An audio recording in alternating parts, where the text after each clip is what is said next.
Big TV digital exclusive గా మనం చూస్తున్నాం. ఇటు గత 2 రోజుల నుంచి కూడా ఇటు గాజాపై అయితే ఇజ్రాయెల్ భీకర దాడులు చేస్తుంది. ఇటు గాజాలో ప్రస్తుతం మారణ హోమం సృష్టిస్తుందని చెప్పుకోవాలి ఇజ్రాయెల్. దానికి సంబంధించిన బిగ్ బ్రేకింగ్ మనం చూస్తూ ఉన్నాం. ఇటు హమాస్ నేతల స్థావరాలని టార్గెట్ గా చేసుకుని వైమానిక దాడులకు పాల్పడుతోంది ఇజ్రాయెల్. ఇటు చెల్లా చెదురుగా కూడా అక్కడ ఏదైతే దాడి జరిగిందో ఆ దాడిలో మృతదేహాలంతా కూడా చెల్లా చెదురుగా పడి ఉన్నాయి. ఇజ్రాయెల్ దాడిలో ఇప్పటికే దాదాపు 150 మందికి పైగా మృతి చెందినట్లుగా కూడా తెలుస్తోంది.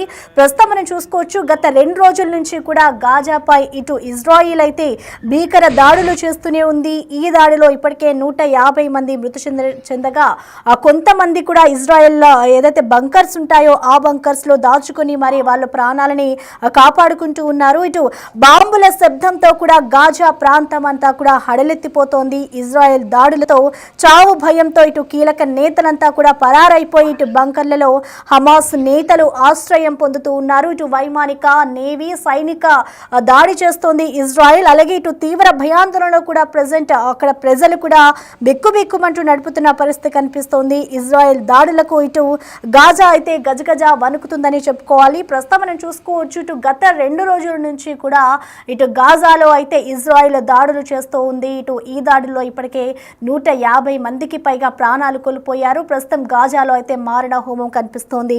ఇటు బాంబుల శబ్దంతో కూడా అక్కడ గాజాలో ఉన్న ప్రజలంతా కూడా హడలెత్తిపోతున్నారు. అయితే ప్రస్తుతం ఇటు ఇజ్రాయెల్లో ఏదైతే దాడులు జరుగుతున్నాయో ఈ దాడులకి సంబంధించి కూడా చావు భయంతో కీలక నేతలంతా కూడా పరుగులు తీస్తూ పరిస్థితి కనిపిస్తోంది. ఇటు బంకర్లలో హమాస్ కి సంబంధించిన నేతలు ఎవరైతే ఉన్నారో వాళ్ళంతా కూడా బంకర్ల కిందకి వెళ్ళి మరీ దాచుకున్న పరిస్థితి ఉంది. ఇటు హమాస్ నేతల స్థావరాలని టార్గెట్ గా ఇటు వైమానిక దాడులు జరుపుతోంది ఇజ్రాయెల్. ప్రస్తుతం అయితే గాజాలో మారిన హోమం కనిపిస్తుంది. అయితే ఈ దాడులకి సంబంధించిన పూర్తి డీటెయిల్స్ ని మా ప్రతినిధి సయ్యద్ అందిస్తారు. సయ్యద్, మనం చూస్తూ ఉన్నాం, ఇటు ఇజ్రాయెల్ అయితే భీకర దాడులకి తెగబడుతోంది. ఇప్పటికే గాజాకి సంబంధించి 150 మందికి పైగా ఇటు మృతి చెందినట్లు కూడా తెలుస్తుంది. ప్రస్తుతం అసలు గాజాలో యుద్ధానికి సంబంధించిన డీటెయిల్స్ ఏ విధంగా ఉన్నాయి సయ్యద్? రైట్ ప్రసన్న, ప్రజెంట్ గాజాపై ఇజ్రాయెల్ భీకర దాడులతో ఆ ఏరియా అంతా కూడా మళ్ళీ రణరంగంగా మారిందని చెప్పుకోవచ్చు. అయితే గాజాపై వరుస దాడులతో ఇజ్రాయెల్ విరుచుకోబడుతుంది. గురువారం రాత్రి నుంచి కూడా శుక్రవారం ఉదయం వరకు కూడా జరిపిన ఈ దాడులు దాదాపు 100 మందికి పైగా పౌరులు, ఎవరైతే సామాన్య పౌరులు ఉంటారో వాళ్ళు చనిపోయినట్లు కూడా అక్కడ ట్రీట్మెంట్ హాస్పిటల్ వాళ్ళు ఇతర అధికారులు కూడా వెల్లడించారు. అయితే అమెరికా అధ్యక్షుడు డొనాల్డ్ ట్రంప్ పశ్చిమాసియా పర్యటనలో ఉండగా గాజాపై ఇజ్రాయెల్ దాడులకు పాల్పడడం అనేది ఇప్పుడు సర్వత్రా దీనికి సంబంధించి చర్చ నడుస్తుంది. అయితే గాజాపై ఇజ్రాయెల్ దాడులు చేయడం ఇది వరుసగా 3వ రోజు. తాజాగా దక్షిణ గాజాలోని ఖాన్ యూనిస్, డేర్ అల్ బాలా నగర్ శివార్లపై కూడా వైమానిక దాడులు చేసింది.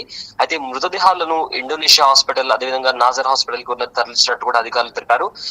రీసెంట్ గా కూడా దాడులపై ఇజ్రాయెల్ సైన్యం ఇంతవరకు కూడా స్పందించలేదు. అయితే బుధవారం గాజాపై చేసిన దాడుల్లో 70 మందికి పైగా సామాన్య ప్రజలు ప్రాణాలు కోల్పోయినట్టు కూడా అక్కడున్న స్థానిక అధికారులు కూడా చెప్తున్నారు. అయితే రీసెంట్ గా అమెరికా ఈ విషయంలో జోక్యం చేసుకుని హమాస్ ఇజ్రాయెల్ మధ్య ఒప్పందం కుదిరించింది.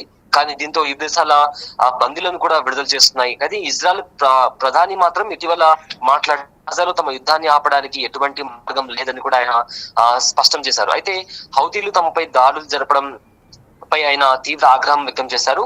హౌతీలను ఖచ్చితంగా ఎదురు దెబ్బ తీస్తామని కూడా ఇజ్రాయెల్ ప్రధాని కూడా గతంలో IDF చేసిన దాడులను కూడా గుర్తుపెట్టుకోవాలన్నారు. అయితే ఈసారి దాడులు మామూలుగా ఉండమని, బాంబుల మూతలతో హోరెత్తిస్తామని కూడా ఆయన సీరియస్ గా వార్నింగ్ ఇచ్చినటువంటి పరిస్థితి కనిపించింది. అయితే హమాస్ ఉగ్రవాద సంస్థను అంతం చేసే వరకు కూడా గాజా స్ట్రిప్ లో యుద్ధం కొనసాగుతుందని కూడా ఆయన స్పష్టంగా చెప్పారు.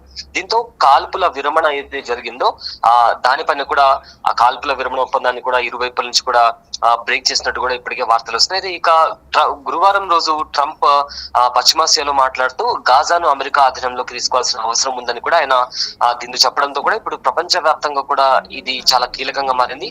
గాజాలో కూలిన ఏవైతే బిల్డింగ్స్ ఉంటాయో దాని కింద ప్రజలు ఉంటారని కూడా ట్రంప్ ఈ నేపథ్యంలో మాట్లాడడం జరిగింది. అయితే అది మాత్రం ఏదేమన్నప్పటికీ కూడా గాజాకు సంబంధించి తనకు మంచి ఆలోచనలు కూడా ఉన్నాయని చెప్పి కూడా ఆయన పేర్కొన్నారు. అయితే ఆ ప్రాంతాన్ని స్వేచ్ఛ మండలంగా మలచడానికి కృషి చేస్తామని కూడా ట్రంప్ చెప్పారు. సో మొత్తం మీద చూసుకుంటే ప్రజెంట్ లాస్ట్ 3 days నుంచి కూడా ఇజ్రాయెల్ గాజా పైన వైమానిక దాడులతో పాటు గ్రౌండ్ లెవెల్లో కూడా వాళ్ళు దాడులు చేస్తూ వస్తున్నారు. ప్రజలు రైట్ సయ్యద్, థాంక్యూ.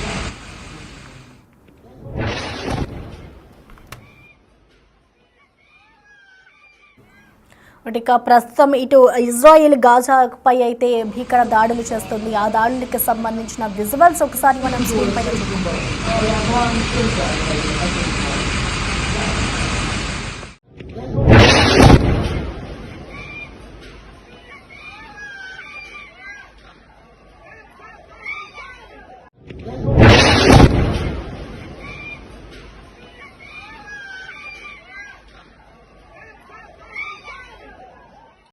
خلوا الكل لا لا سن كذا كان نرسل من جوا نرسل من برا يا اخوان ترجع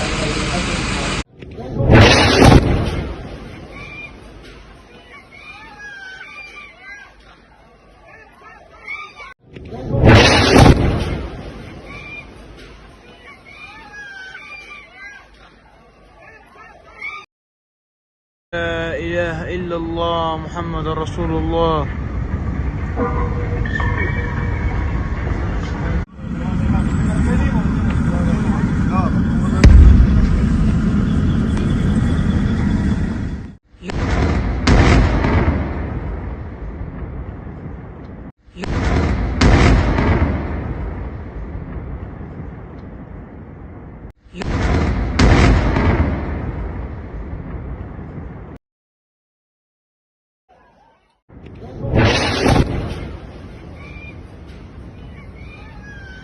لا إله إلا الله محمد رسول الله.